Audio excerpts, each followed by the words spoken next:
എന്താ തരത്ത് കിടക്കണ് നല്ല പരിപാടി. പപ്പ വരും വിചാരിച്ചു. കാരണം ഇവിടെ മറ്റേ വീഡിയോ ഒക്കെ വരുന്ന സമയത്ത് മമ്മ മാത്രമായിരുന്നല്ലോ. അപ്പൊ ഇങ്ങനെ പപ്പക്ക് ചിലപ്പോൾ ഇഷ്ടമുണ്ടാവില്ല.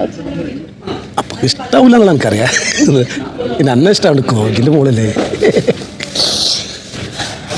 വലിയ വീക്കിൽ നോറയും ഉപ്പയും തമ്മിലുള്ള ഈ കോൺവെർസേഷൻ കേട്ടിട്ട് എനിക്ക് ഭയങ്കര കരച്ചിലൊക്കെ വന്നിട്ടുണ്ടായിരുന്നു. പക്ഷെ ആളവിടെ നിന്ന് ഇറങ്ങുന്നതിന് മുന്നേ തന്നെ ഉപ്പയുടെ കുറിച്ചിട്ടുള്ള കുറച്ച് കുറ്റങ്ങൾ അമ്മോട് പറഞ്ഞു തുടങ്ങി.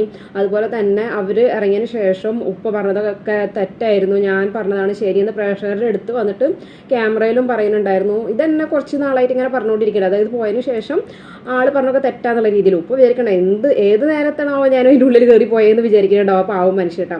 ആൾ കുറച്ച് ഇങ്ങനെ വാശിയുള്ള മനുഷ്യനാണ്. എന്നാലും അത് വയസ്സായ ഒരാളുടെ പ്രവൃത്തിയല്ല എന്ന് വിചാരിച്ചിട്ട് പ്രേക്ഷകർ അത് മറന്നു പോയനാ. നോറ അത് പറയുമ്പോൾ അവളുടെ വാശിയായിട്ടാണ് പ്രേക്ഷകർ കാണുന്നത്. ഇത് ശരിക്കും നോറയ്ക്ക് നല്ല നെഗറ്റീവായിട്ട് വരാൻ ചാൻസ് ഉണ്ട്.